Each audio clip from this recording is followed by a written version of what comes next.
You are listening to the Bitter Medicine Podcast on KWAZ Radio.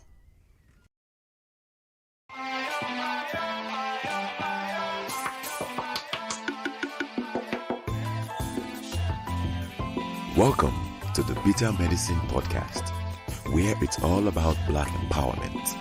Our show focuses on Black news and entertainment, arts, science, economics, history, people, and strategies that uplift, empower, and motivate Africans within the diaspora. And now, your host, whose favorite color is black, Goku.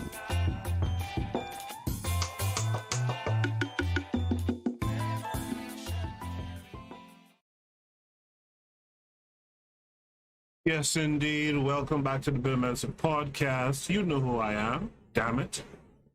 I'm your host, Koku, here to read another paper for you guys. I hope you guys have been subscribed to and liking the content for the Revolutionary Matron. She was on earlier. Great show. Also, hope you guys have been tuning into the pro-Black perspective. Right. He also did an interview that I'm sure you could find on his Discord server or Twitter or what have you. Make sure to check those things out. Support those efforts, the pro-Black perspective. Speaking of that brother, he's saying peace, fam, peace to you. And here's what's crazy. Pro-Black perspective is clearly in the chat room saying peace, fam. And YouTube is saying no one else is watching this broadcast. So clearly, when it comes, okay, now they're saying someone's watching. When it comes to these shows you see on KWAZ Radio, you'll notice the bullshit all the time. I'm sure the other hosts of the other shows probably witness this as well. The nonsense that goes on, but anyway, let's move on from that. Revolutionary Matron is here. Like I said, she was earlier doing a show herself, so I hope you guys are tuned in to the Revolutionary Matron. This is a good time now to remind you guys that this show is part of a podcast network. Podcast network is called KWAZ Radio. And other shows on the network you guys should be tuning into. This is DAX. You tune into the Harsh Reality Podcast, providing you with social commentary on the news affecting our community, only on KWAZ Radio. Peace, family. This is Oni, inviting you to listen to the pro-Black perspective, where Black problems are addressed with Black solutions. Greetings, fam. Tune in to The Learning Curve with me, the Revolutionary Matron on KWAZ Radio. You are listening to the Bitter Medicine Podcast on KWAZ Radio. Yes, indeed. Make sure to check out all the shows, all the content on KWAZ Radio. Make sure to check out all the content. The Revolutionary Matron says they be lying. I have 8 views in the whole time and said no one was there. Yeah, it's now it could be a malfunctioning in their system or what have you, but YouTube has been around for a minute. They've been dealing with people going live on their platform for a minute. You know, I just tend to believe it's something about our content like what we do. That's the problem for them. In any event, today is Marcus Garvey Day. And I figured it only makes sense to discuss something Garvey today. What we're discussing is Marcus Garvey, his opinions about Africa. And you can see that this person is actually a student at the School of Medicine for Western Reserve University. So it's interesting. It's interesting that a student of a School of Medicine as a published work. Let me just check something real quick. Yeah, this was in the Journal of Negro Education in 1964. So it's interesting to see that. You don't often see a student written paper without there being a PI or mentor attached to it. So that's interesting. Plus, it's a School of Medicine. Very interesting. The purpose of this paper is to explore the ideas and opinions about Africa expressed by Marcus Garvey, a Jamaican-born Negro who stood at the helm of the first mass movement of Afro-American nationalism, which rocked the streets of Harlem with its "Back to Africa" slogans in the early 1920s. Justification for a study of this kind is apparent. A time when the tide of Afro-American nationalism is again on the rise, reinforced now and given new hope by the existence of independent nations and growing nationalisms in Africa itself. The basic facts of the condition of Negro people in the United States, which give force to this tide, have been intensified in the 40 years since the peak of Garveyism by the spread of automation and technological unemployment, the brunt of which is borne by the Negro community, as well as by the continued migration of Negroes to northern urban centers. I will analyze the main themes of Garvey's writings and speeches as they relate to Africa, considering how he explained the political and economic backwardness of Africa relative to Europe, how he explained the fact of European domination over Africa, and what image he had of Africa itself. I'll then briefly assess Garvey's theories with respect to their accuracy, mode of expression, effect, and historical significance. Marcus Garvey was born in 1887, the son of a full-blooded Negro masonry worker. His childhood years were spent at St. Anne's Bay, Jamaica, where he attended local elementary school until the age of 14, at which time he was apprenticed to a printer. In 1904, Garvey moved to Kingston, became aware of the problems of urbanized Jamaican Negroes. 1912,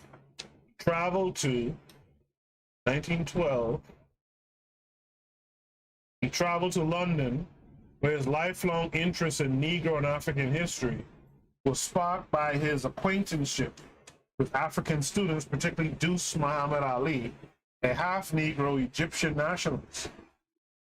It was during, and I asked this question a long time ago on Twitter.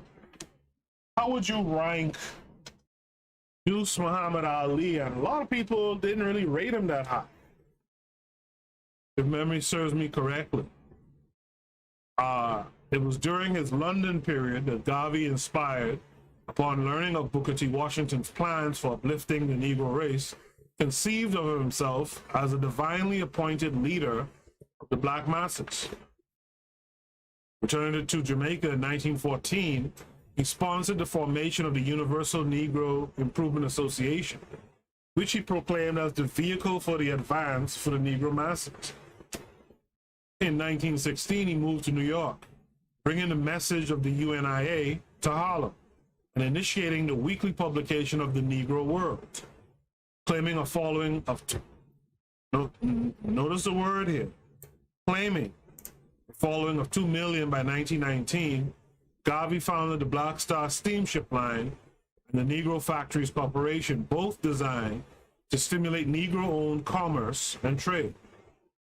Neither of these economic ventures proved successful, however, as a result of inadequate business experience, insufficient capital, and graft and corruption within the organization itself. Although mass support for Garveyism was widespread, perhaps because of this, Garvey was both hated and feared by whites and by Negro intelligentsia, most notably W.E.B. Du Bois. I find it interesting, this is just a side note, I find it interesting that I hear the ADOS FBA crew. I should take a drink every time I mention them, right? But I heard that you know, they continuously tell this story of it was in America where Garvey got popping, as they would put it, right? Truth of the matter is, Garvey was received well all over the world, right? Truth of the matter is, Garvey was received well all over the world, right? And you know, in fact, just before I came on, there was something a brother said. Well, I probably shouldn't say brother like that, but there was something someone said about it was Black Americans who embraced Garvey, and I had to be like, what, y'all keep saying that as if no one else embraced Garvey. And by the way, who was the ones that sold him out in America? Who was the ones that was giving him constant pushback in America? And I'm not saying this to create any division. I'm saying this to let's be very clear about history. And let's be very clear that we have a-holes, right, on either side or either of the various sides of this whole African, Black equals African equation, right?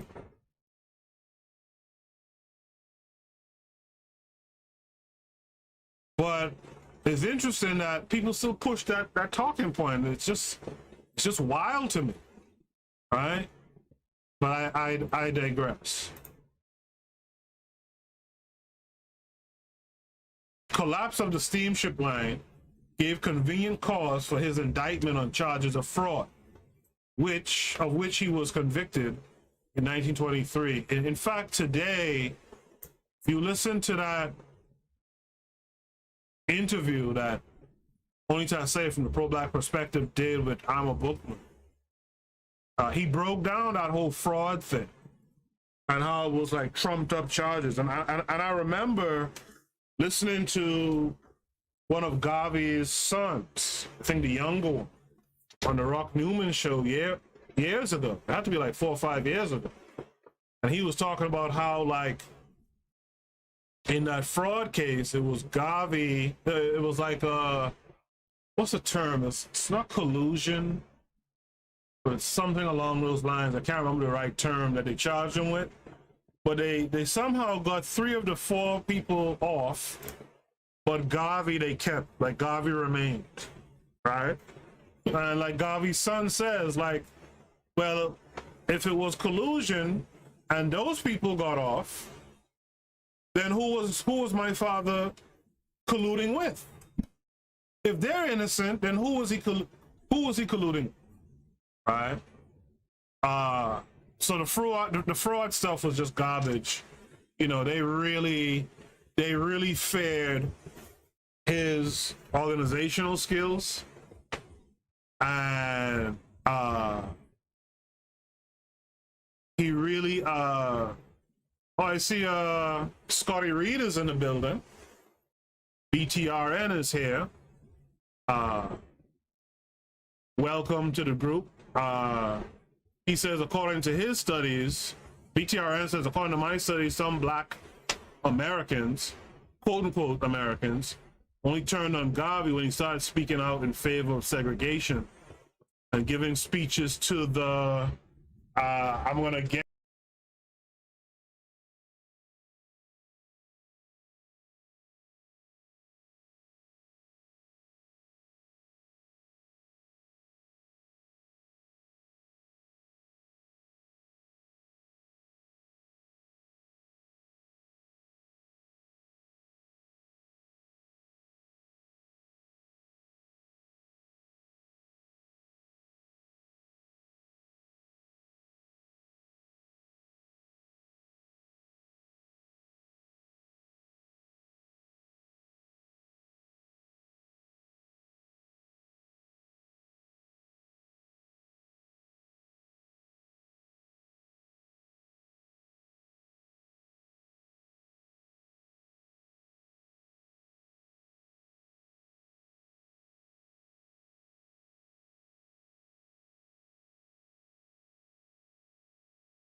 standing in a corner here, and I didn't realize I stepped on the mic cable, so y'all forgive me.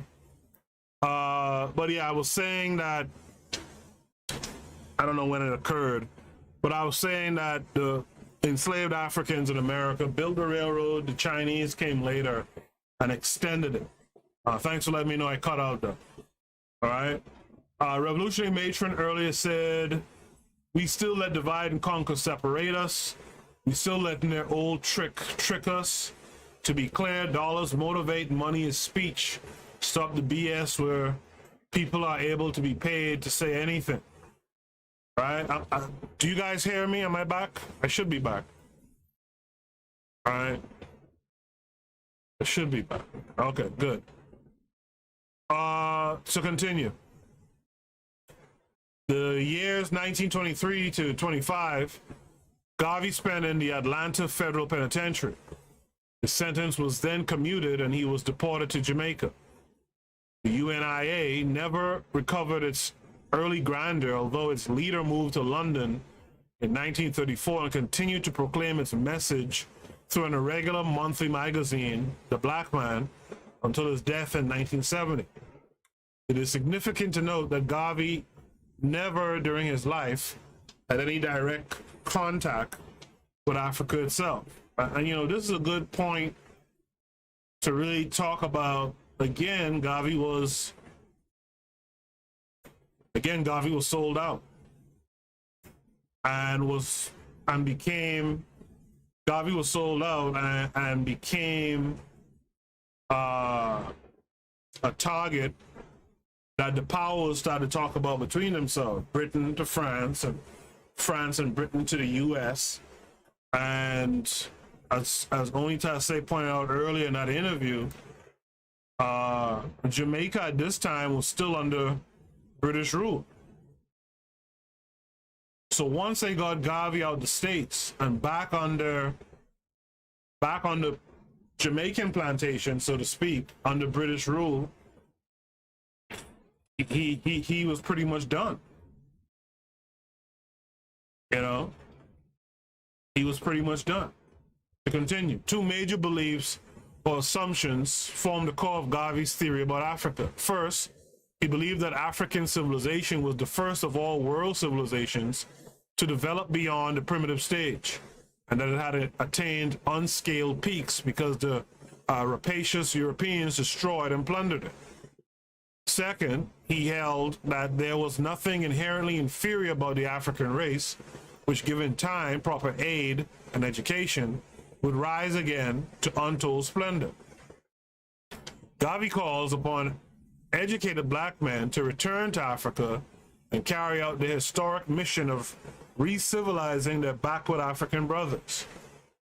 Proclaiming the original supremacy of African civilization, Garvey writes, to read the histories of the world, people and races written by white men would make the Negro feel that he never amounted to anything in the creation.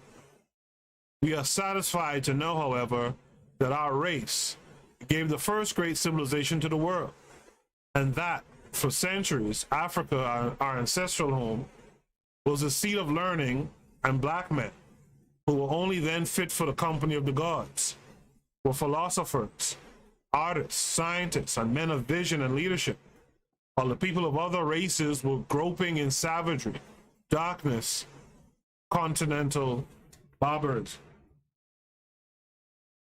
The factual evidence cited by Garvey in support of his thesis is rare, almost non-existent, although one does find in the pages of the Negro World occasional reports of scientific discoveries by academic archaeological expeditions, reputedly establishing the origin of civilization in Africa.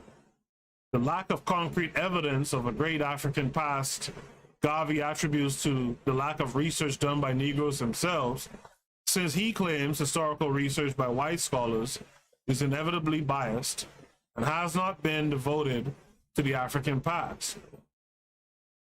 So from the tone of this writing right here, what would you make of the author? Garvey calls for historical research to uplift the Negro self-consciousness and awareness of his heritage. Right? There's an excerpt here. We have a lot of research work to do to uncover for ourselves the true history of the past. We haven't the institutions such as white people have to finance such research work. We have not yet reached that consciousness or sense of responsibility as to cause us to feel that it is our duty to do such things. And you know what's so sad about that is, I mean, we've obviously advanced some in this regard from the days of Garvey, even from the days of the writing of this paper. But if the truth of the matter is, we haven't advanced enough. The truth of the matter, we haven't advanced enough. Like the other day, the brother Runoko Rashidi passed away, right? Rest in peace to that brother. He passed away, and like immediately I saw people on social media with their heads spinning, not knowing who to look to now, right? For who to look to now for guidance when it comes to African research in Kemet, etc. And that's a shame. I mean, you know, obviously there's others, but the fact that we lose a brother here or sister there, and we feel lost now, is wild. I see we have someone named Keeper's Secret saying he's right. I assume you're talking about Garvey is right in what he said just now about research.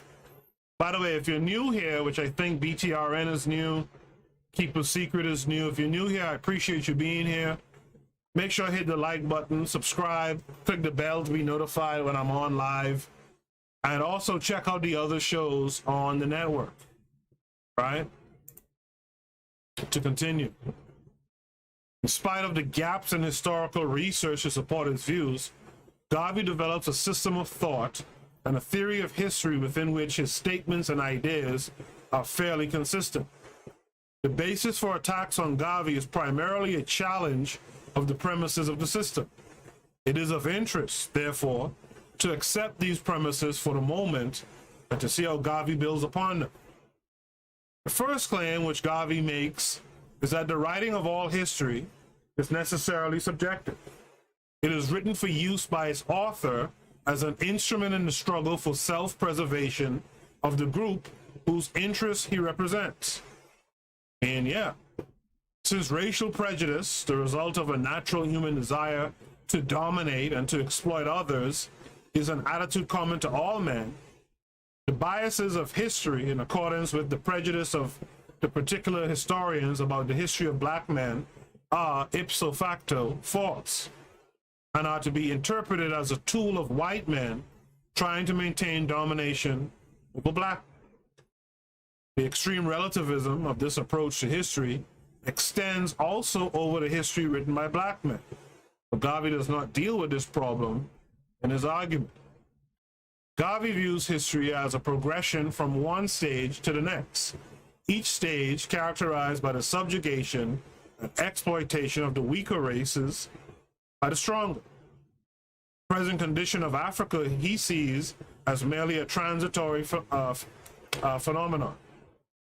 So here's an excerpt. One sees the tremendous possibility of native Negro nations succeeding to the peculiar invasions of Europe and establishing themselves with the experience gained as formidable and powerful new nations. It is of interest to note that Garvey envisioned the advance of African civilization being achieved by absorption of the civilization of the West. So I want to ask a question at this point. Let me just pause here for a second. I want to ask a real quick question of you guys who are here.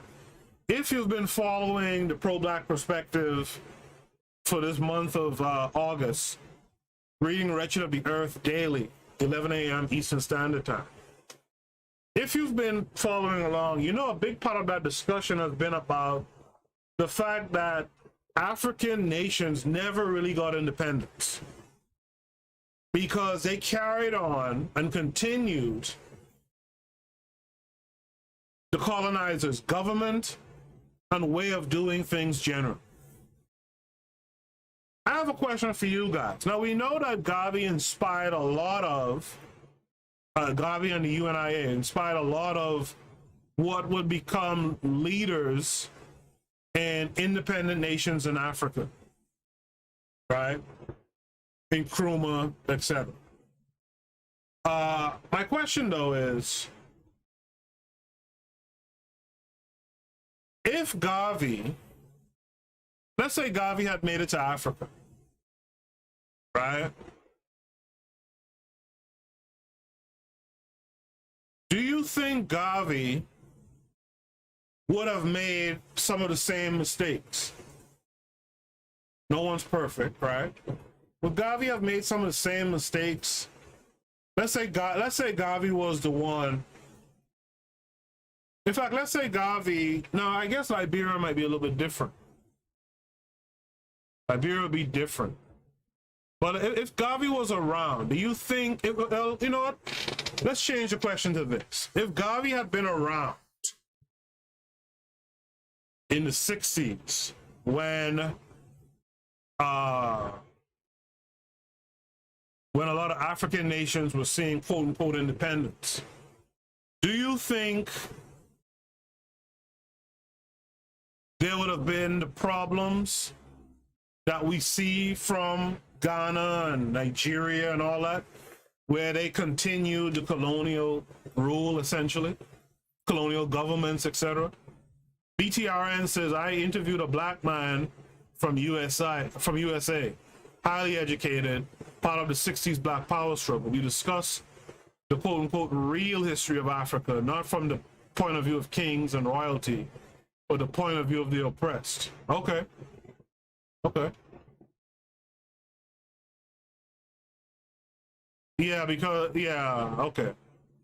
I know Scotty Reed did recently. I think I saw Scotty Reed talking about Africans selling Africans into slavery, right? I believe that might be what Scotty is getting to, right? But do you guys think that had Garvey been around still in the 60s, because remember, he died pretty young, relatively young. If he had still been around, do you think, and had been, of course, people had sought out his advice, do you think there would have been the problems in the framework, in the framing of those early independent African nations that we know today as Ghana and Nigeria, et cetera, et cetera? You guys let me know what you think. It is of interest to note, oh, sorry, did I read that? It's of interest to note that Garvey envisions the advance of African civilization being achieved by absorption of the civilization of the West. He thus, in a sense, acknowledges the present superiority of Western civilization adduced by colonialists as justification for their rule. He does not, as does his rival Du Bois, claim that African civilization has values which Europe has lost and would do well to develop. Garvey suggests that a historical cycle underlies the forward movement of human events. Struggle for survival of the fittest, he asserts, is the basic driving force behind human activity. Hence, exploitation of whomever is exploitable is the goal of all men, each striving for his own economic advantage. Economic motives explain the rape of Africa's wealth by Europe, suffering from overpopulation and overexploitation of her own resources.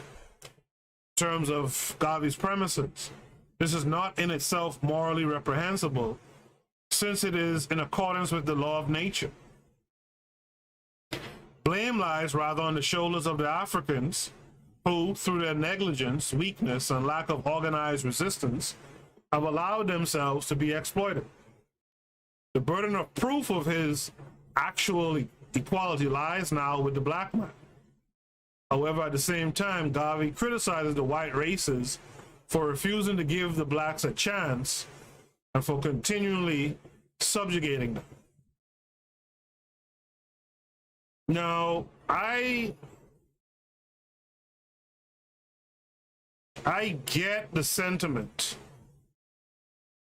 I personally would never really say that out loud. I get the sentiment on one hand. Here's the thing. Here's the thing.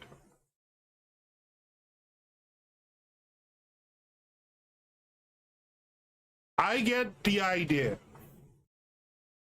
but the level, the extent, the degree of domination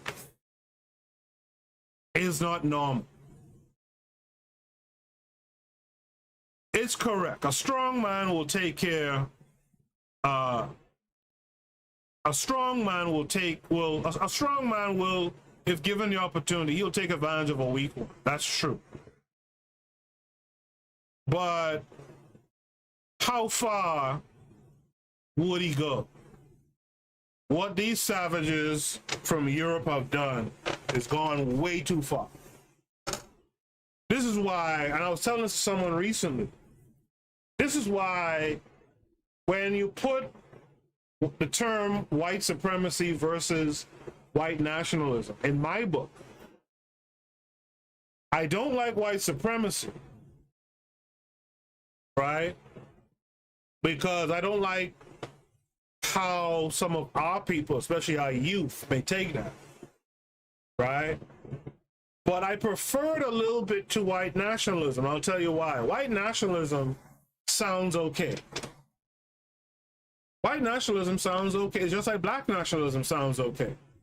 But the problem with white nationalism to me is that it doesn't express, and I almost even hate to use this term, but it doesn't express the sheer evil of this stuff. I get you want land and resources for your people. Fine.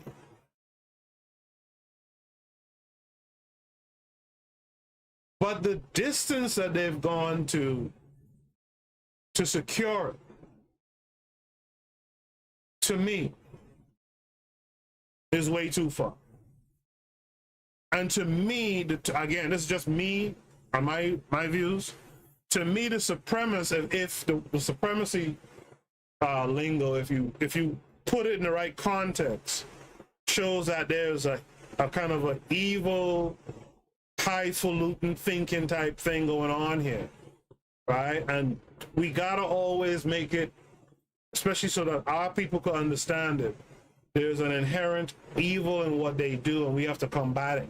We can't sit down and let it dominate us any further, right? Like Keeper's Secret just said, evil lives in their hearts, right? Just to go back,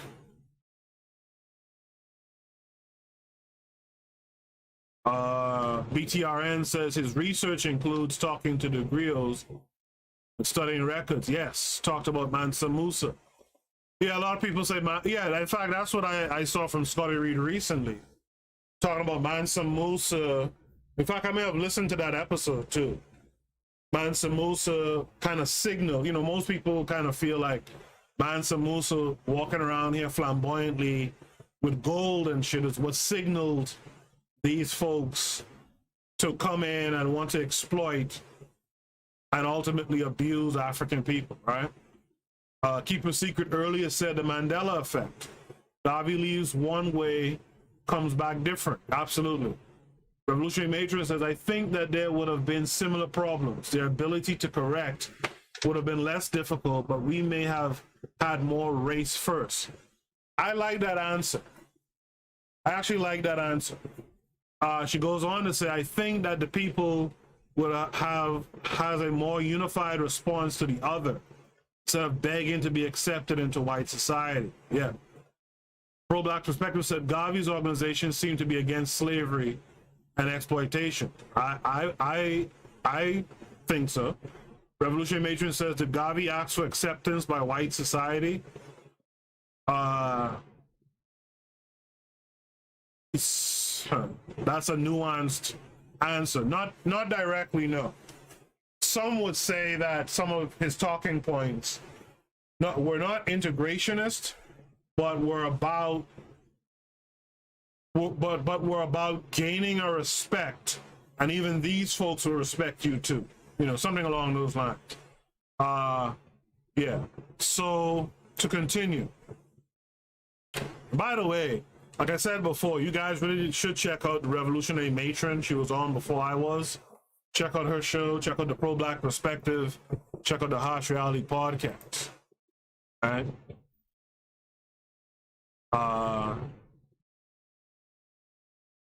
Garvey's program for the future calls for organization and unity of all black men as key factors in their return to power. Education is essential to this endeavor. When it is accomplished, the rise of Africa will usher in a new era of history in which black, quote, black, yellow, and white men will all in their respective ways boast of their success and their civilization. In the general success, there will be an appreciation for all. All right? Garvey is somewhat inconsistent here in that he asserts that the dynamic force of history, namely the desire to exploit, will cease to operate in the new era. Summing up his hopes for the future, he writes, give the Negro 50 years of unhampered or unmolested freedom of action, and in less than that time, he will prove to the world that he is the greatest genius nature ever fashioned, and the most liberal and charitable of God's creatures. Give the Negro a chance, and he will teach the white man the way to justice, charity, brotherly love, and God. I can comment on that there. The comment I would chiefly give there is, what's with our elders always wanting to improve other groups through their actions? Like I said a couple of episodes back, I'm not interested in making other groups find the right way, if you get where I'm coming from. All right? I'm truly not interested in that. But generations before seem to be big on that. BTRN says, Garvey knew that 100% unity is impossible.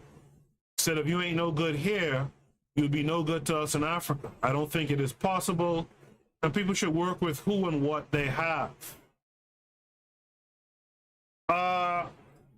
You know, the reality of life is that nothing's 100%. But I do believe that, you see, here's where I differ with this thought process, right? Here's what I would say, you know, I differ in my approach. My approach is that, and again, BTRN is correct, Garvey is correct, whoever says it is correct. You'll never get 100% because you don't get 100% ever anyway. Right? Even if you transfer water from one cup to the next, you're not going to transfer 100% of the water. Right? It's you know, it's just how nature works. What I would say though is, if you change the education from early, if you change our education from early, you would get way more people than what we currently have now. For example, you know, I often talk about the grifters in black society. You would have less grifters being able to function out here in black society if you got the right education to them early. More Afrocentric, more nation-centered, right? Black first, more nation-centered. You would have much more people to work with.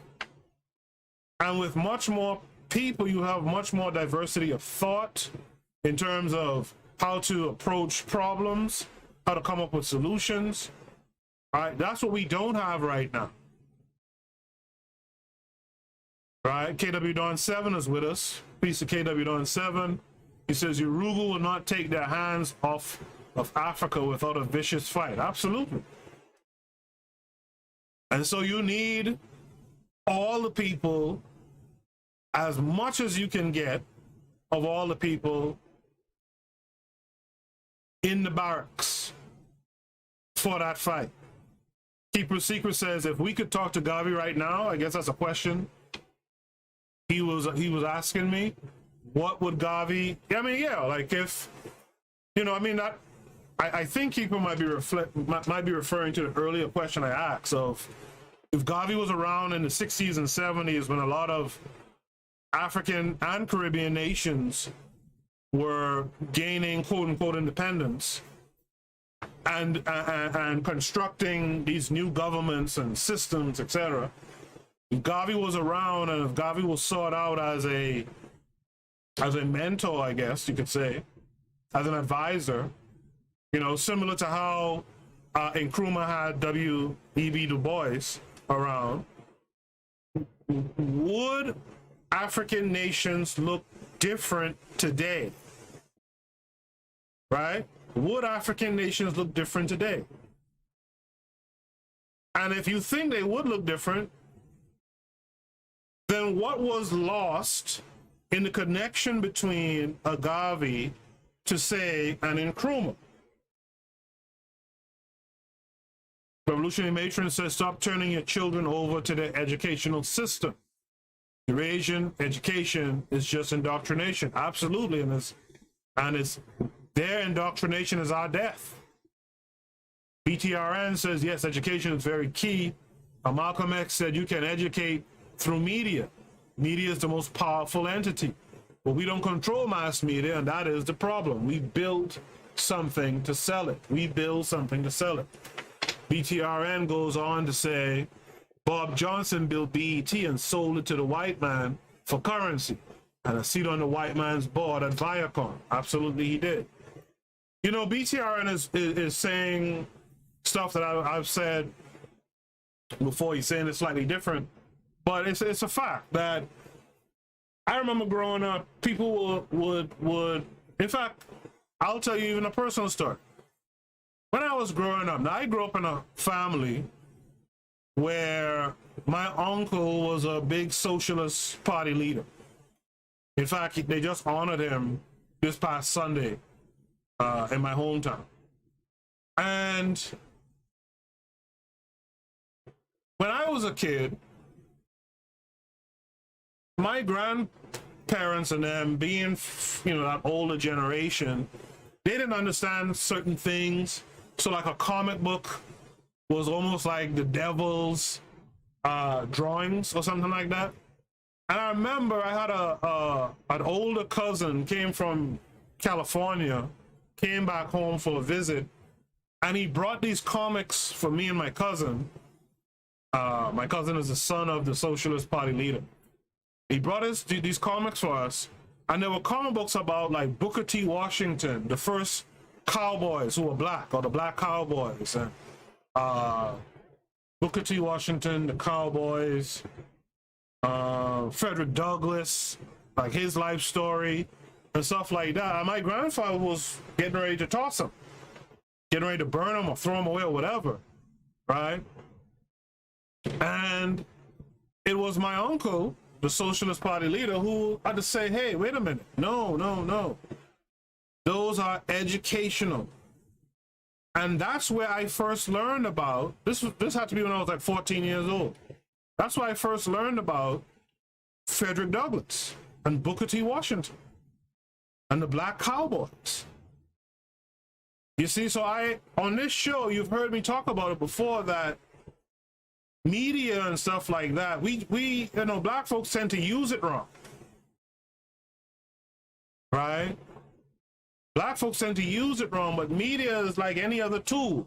It's like a hammer. You could bash someone's skull in, or you could go build a mansion with it. And like BTRN is saying, we got to build media and keep it. Right? Especially if you could reach the stage of mass media, that's what you got to do. You got to keep that around. And use it for positive indoctrination of our own folks. Marcus McGee is here. Marcus McGee says, yeah, I had to come to the conclusion that at some point in time, we will have to fight everyone. You're absolutely right. And we should be preparing for that time now. KW Don 7 says, Nkrumah cannot be taken seriously due to his choice in a mate. You know, it's funny, I think, was that the pro-black perspective earlier today?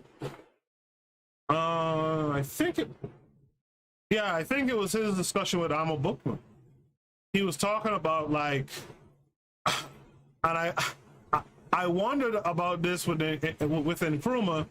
He was saying something along the lines like it was shown that if you grew up with like white dolls and shit in the house,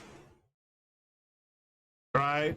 White dolls and other white images in the house, chances are you were gonna grow up to be a misogynist. And I was wondering, like, wow, I wonder if little Nkrumah had like a white doll or something around the house, and that's what led to his choices, right? But yeah, you know, you have to be skeptical of an Nkrumah, right? Because he was supposedly conscious when he made that choice, right? By the way, I want to thank all you folks who are here with me tonight, especially the new folks. Keeper, well, I think Keeper Secret might have been here before, but it was a long time ago. But if you are new, I appreciate you passing through. Make sure to subscribe if you haven't already. BTRN, Scotty Reed, you're new here for sure, but I am familiar with you. Make sure you like and subscribe to the channel. Catch me when I'm on live again. BTRN, I don't see you on Twitter anymore. What's going on? Are you not on Twitter anymore? To continue with the paper, we're almost at the end. This is not meant to be a long show tonight, but I just want to reiterate what Garvey said here. He said, give the Negro 50 years of unhampered or unmolested freedom of action. In less than that time, he will prove to the world that he is the greatest genius nature ever fashioned, the most liberal and charitable of God's creatures. Give the Negro a chance, and he will teach the white man the way to justice, charity, brotherly love, and God. The tone of Garvey's writings is a highly emotional one.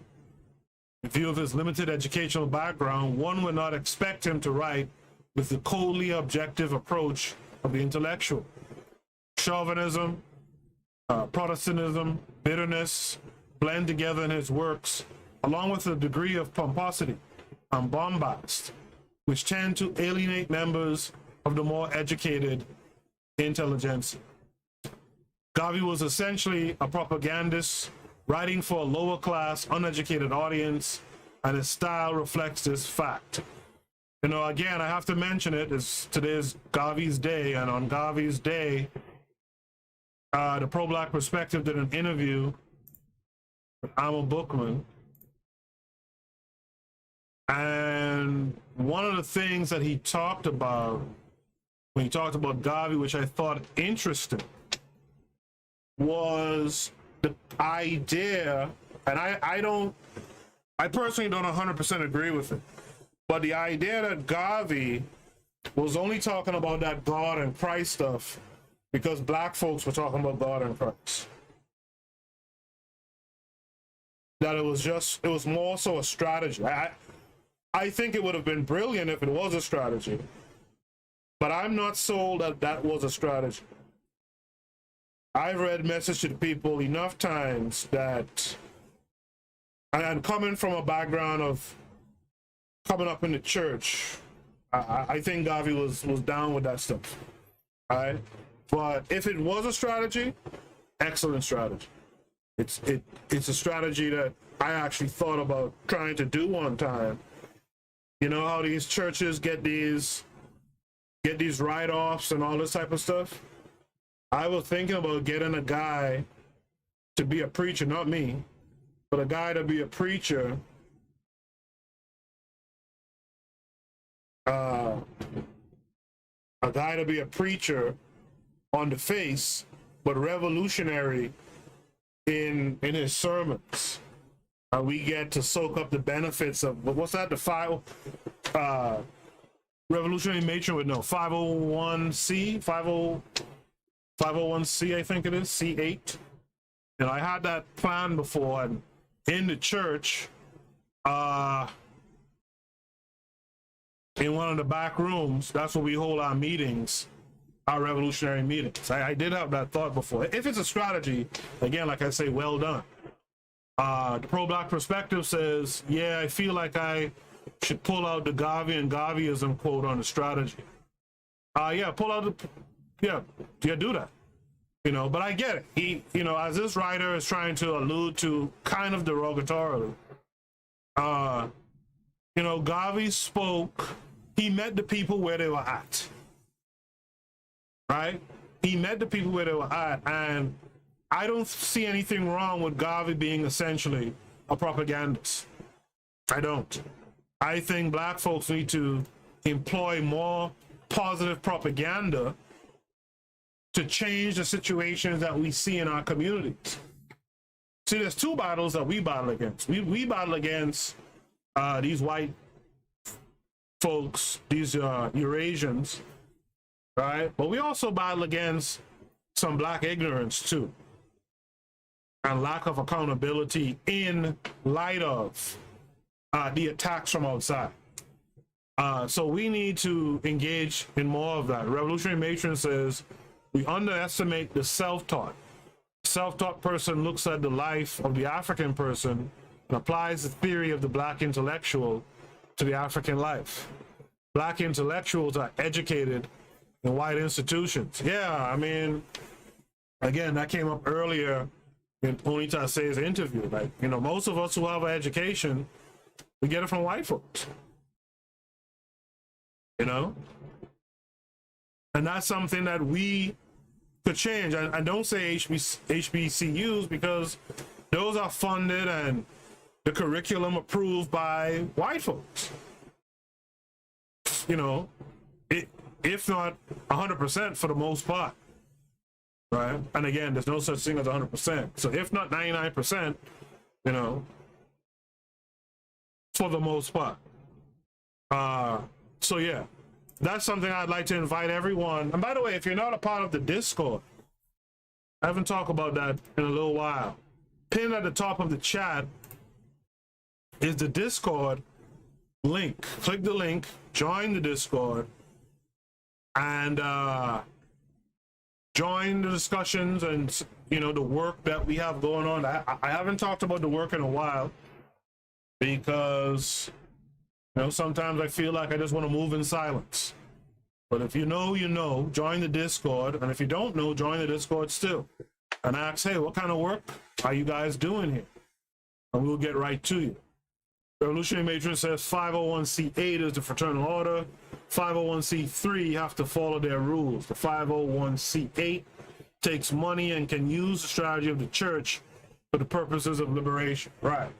Like I said, Revolutionary Matron is on that 100%. We have to talk about that some more too, by the way. Right?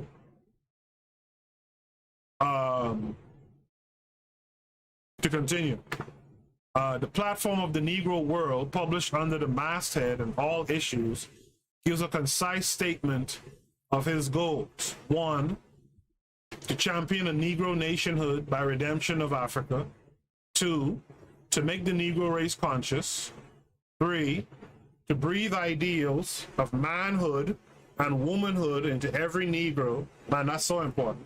4, to advocate racial self-determination. 5, to make the Negro world conscious.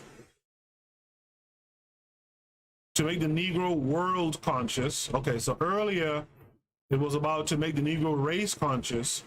And in this case, number 5, he wants to make the Negro world, the diaspora and the continent, conscious. 6, to point to all the news that will be interesting and instructive to the Negro. 7, to instill racial self-help. 8, to inspire racial self-love, self-respect. Who do I see talking about self-love? Doesn't make sense anymore. Self-love and self-respect are definitely necessary. I want to reread those points. You guys listening, what do you think about these 8 points that was in the Negro world, right? That shows the goals of Marcus Garvey. Do you think anything is missing? Right? We should always be thinking about how to improve upon. Do you think anything is missing? And if so, let me know on the other side of this station ID. I'll read your messages on the other side. You are listening to the Bitter Medicine Podcast on KWAZ Radio. This is DAX. You tune into the Harsh Reality Podcast, providing you with social commentary on the news affecting our community, only on KWAZ Radio. Peace, family. This is Oni, inviting you to listen to the pro-black perspective, where black problems are addressed with black solutions. Greetings, fam. Tune in to The Learning Curve with me, the revolutionary matron on KWAZ Radio.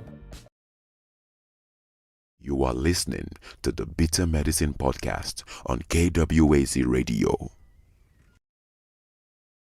Yes, indeed. Please make sure, check out all the other shows on KWAZ Radio, right?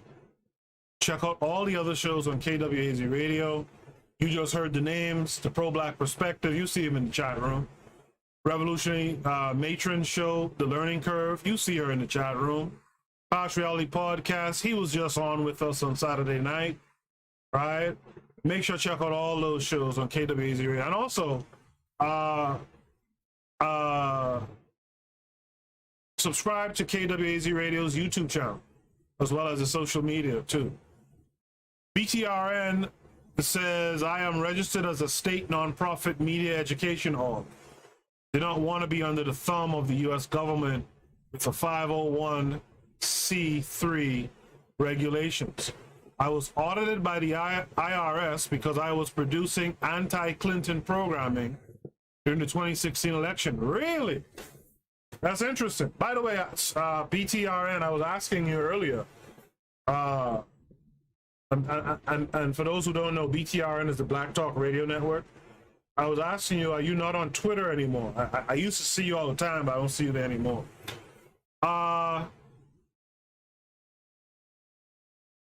Revolutionary Matron says these 8 points are still relevant. The defense of the African is missing. The defense of the African is missing. The defense of the African is missing. Okay. Keeper Secret says invite accepted. I appreciate that, Keeper Secret. Hop on. Once you hop on, once I see you on that server, I'll, just at everyone, what's good, and I'll be there to point to you about where to go, what to do, etc. BTRN says, I can think they thought I was being paid by Russia. I can think of no other reason. They did not even notify me. My bank did. Of course, I was doing nothing wrong, so they never contacted me. Interesting. I'm curious. I'll have to look this up. I'm curious to know about this state nonprofit media education org. I'll be curious to learn a little bit more about that. KW7 says ADOS has become a 501c4. Yeah, I saw something interesting. All that talk about lineage, but they trademarked that ADOS thing. someone pointed that out. Like, they actually filed papers. You can't use ADOS like you think you could, right? I mean, the grift out here is real. Bro. Make sure you guys like the video. Make sure everyone here who's taking in the episode live, especially, clicks the like button. I'd appreciate that. And if you listen to the playback, you can also click the like button. Also, drop a comment. I always appreciate a good comment. Something that keeps the discussion going, you know. But just to reread those 8 points, I'll start halfway through the previous paragraph. Garvey was essentially a propagandist, writing for a lower class, uneducated audience, and his style reflects this fact. Platform of the Negro World, published under the masthead and all issues, gives a concise statement of his goals. 1, to champion a Negro nationhood by redemption of Africa. 2, to make the Negro race conscious. 3, to breathe ideals of manhood and womanhood into every Negro. 4, to advocate racial self-determination. 5, to make the Negro world conscious, right? Make him conscious of the world. 6, to point to all the news that will be interesting and instructive to the Negro. 7, to instill racial self-help. 8, to inspire racial self-love and self-respect. Like the matron said, you can add to that if you like, the defense of the African. The defense of the African. To continue, on all points except the first, Garvey can be assessed as extremely successful, right? On all points except the first, Garvey can be assessed as extremely successful. And that first point is to champion a Negro nationhood by redemption of Africa. Isn't that something? This paper was written in 1964. His historical significance lies in this success. The effectiveness of Garvey's writings and speeches in inducing lower-class Negroes to rally by the hundreds of thousands to his banner stems from 2 factors. So I just want to say, you know, this is the second time this author has kind of repeated this idea, lower-class, uneducated Negroes. I don't know if the author ever in their lifetime realized how significant that is. Because you can't go out here today and get so-called lower-class, uneducated Negroes to follow much of anything that's race conscious. Am I right or am I wrong? You guys tell me if you think I'm right, but you can get a good percentage of them today to be race first, race conscious, and to work towards power, work towards nationhood.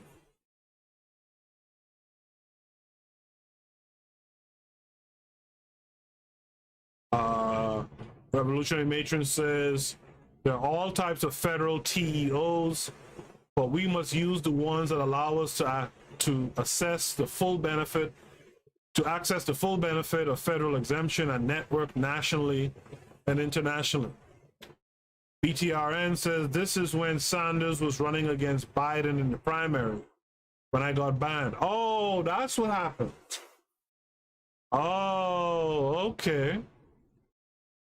Yeah, because you were big for Biden, for Sanders, right? Okay.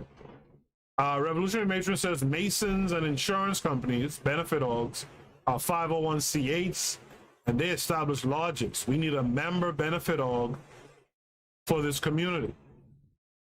BTRN says Garvey's greatest accomplishment was the newspaper using the power of media. He is one of my favorites in that regard. Revolutionary Matron clarifies what TEO means, tax exempt org, and BIG equals black is global. Keeper Secret says, right on. Right on, man. All right. So to continue, first, he said what his audience wanted to hear and what they heard from no other source. That although the condition of black people might be bad today, they were destined to inherit the earth, because blackness was not the symbol of all that was despised and despicable, but rather of beauty, grace, and righteousness.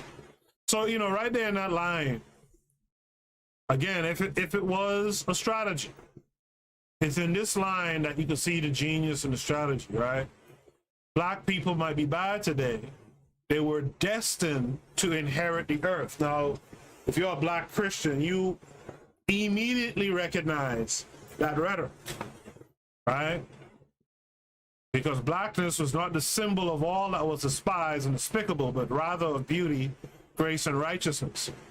Garvey's message proclaims this in dramatic terms, which the masses could understand. Hence, they could identify with him. Second, there was a good deal of truth to what Garvey said. Certainly those premises which the experiences of his audience had tested were plausible. That the goal of white men was to exploit black. A study of the historical impact of Garveyism would be of great interest and involves a complex of factors, only one of which is Garvey's ideas. However, it is certain that the resurgence today of Afro-American nationalism and the fulfillment of Garvey's prophecies in the birth of independent African nations is one very important measure of his significance. Right? And there's the bibliography, a lot of this information, a lot of her references you can find in New York City at the Schomburg collection. Right? Like I said, it's a good practice. And like with a paper like this, by the way, if you want this paper, hit me up on the Discord. I'll slide this paper to you, no problem. And it only has 6 references. You could easily read, right? You could easily read all of these references to this paper. Right? And that's the end of that paper. I told you it was a short paper tonight. What do you guys think of that paper overall? And while you're answering that too, also, what do you think about first when you hear the name Marcus Mosiah Garvey? What's the first thing you think of when you hear that name? And also, how did you guys receive that paper tonight? What's the first thing you think of when you hear Garvey's name invoked? How did you take that paper tonight? You are listening to the Bitter Medicine Podcast on KWAZ Radio. This is DAX, and you tune into the Harsh Reality Podcast, providing you with social commentary on the news affecting our community, only on KWAZ Radio. Peace, family. This is Oni, inviting you to listen to the pro-black perspective, where black problems are addressed with black solutions. Greetings, fam. Tune in to The Learning Curve with me, the revolutionary matron on KWAZ Radio. You are listening to the Bitter Medicine Podcast on KWAZ Radio. All right. Make sure to check out all those shows on KWAZ Radio. I didn't get any responses to my last question, but to me, the thing that really comes to mind when I think about Garvey is how a small man, physically,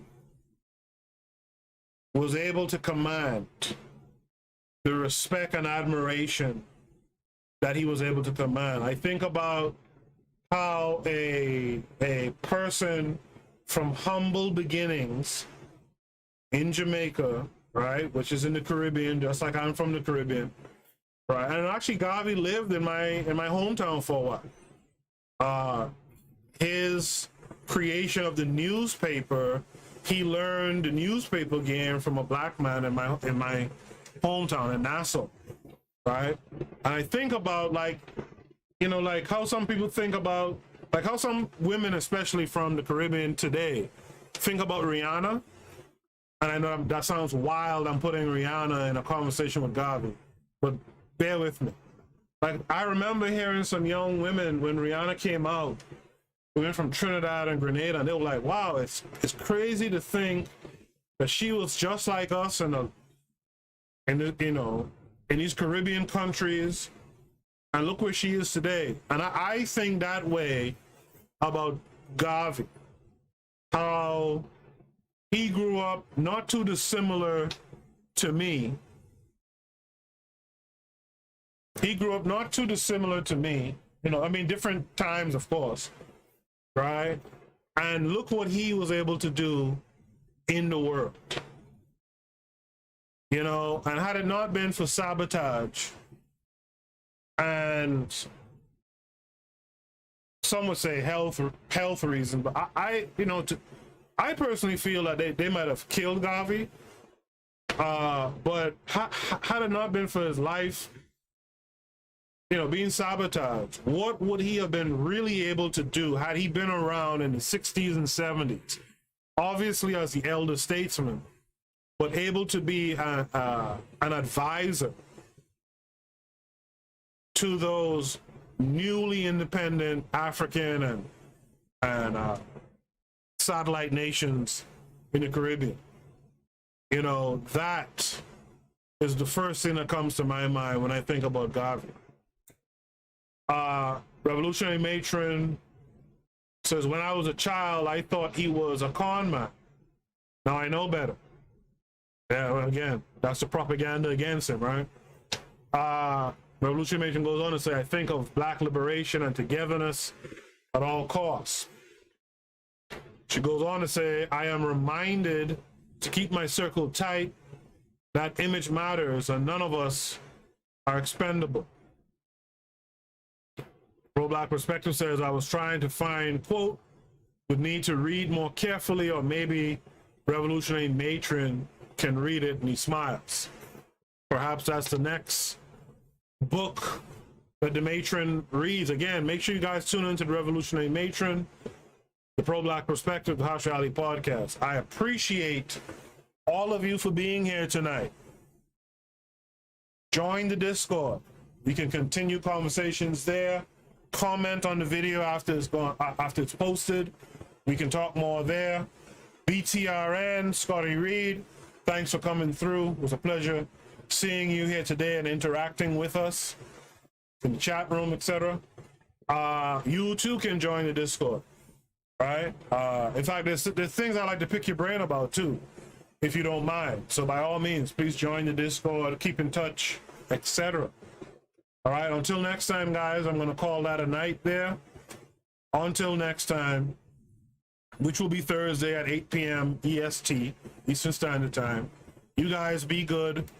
If you want to, you can join the Discord. We can continue some discussions in there. But until next time, peace.